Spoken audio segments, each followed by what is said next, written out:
Hey Internet, it's episode 20, and you know what that means. By the time everything's said and done this week, I'll have drunk 60 different root beers in front of you. 60. It's heaven. Yeah. I'm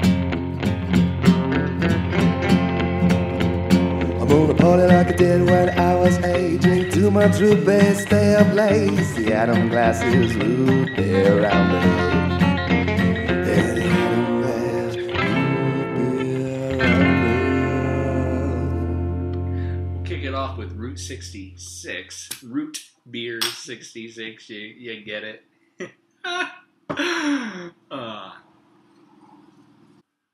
Smells like a pretty good root beer. It's company started in 1996, so one of our younger root beers, at least for this week. We'll find out how old these other guys are. It's got a medium dark color. Good classic root beer smell. Good classic root beer taste.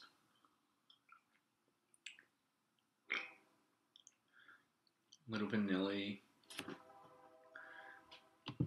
little creamy, well balanced. Not amazing, but not bad. Route 66 is firmly there. So Sioux City, now Sioux City root beer, the company that started Sioux City actually got its start by a pharmacist by the name H.M. Colver way back in 1800s, I believe. But they didn't start making root beer until 1987, or at least as Sioux City. They also own a company called Old Brooklyn. It's another brand of theirs that also makes sodas. Sioux City has a sarsaparilla that some people say is pretty good, but I'm not a huge fan of sarsaparilla. So this definitely is darker than Route 66. It's a very dark root beer. Smells a little sweeter. Tastes a little sweeter. But it's also really, really herby. Very dark herbs in this.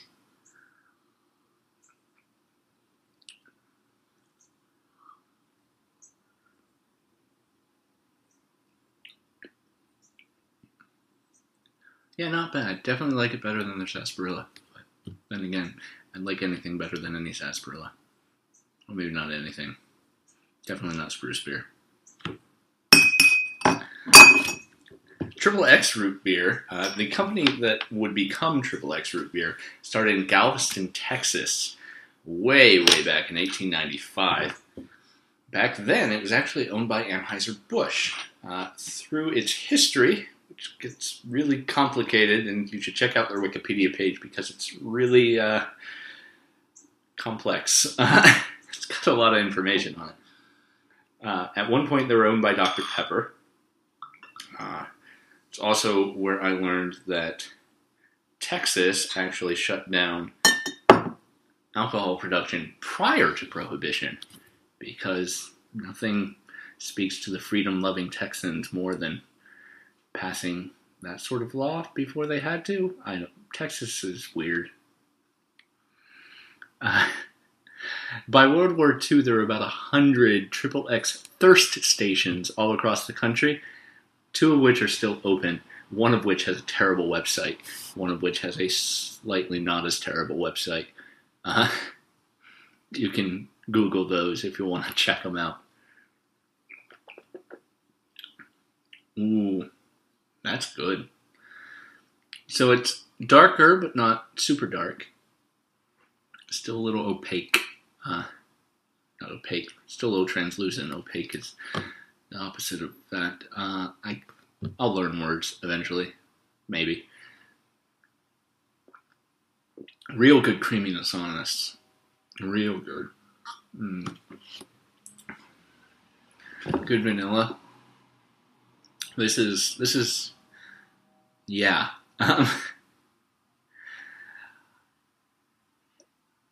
Really great draft drive-in style root beer, but just like the pinnacle of that. This is really good.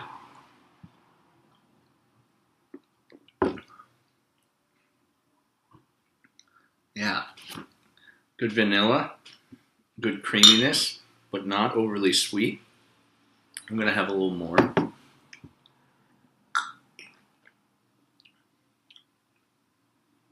Yeah, the herbs are there, but real subtle. I think it'll come no surprise that Triple X is going out front. Motorcycle drove by my house just now. You probably heard it. I should close a window before I record a thing, but too late. We'll pop Route 66 back behind, and the Sioux City. It's really not that bad. These are all great root beers this week. Sorry, I'm not retching. I could go buy some more Spruce Beer if you want to see me do that again. But I don't think anyone wants to see me do that again. Unless you're bad people. I hope you're not bad people.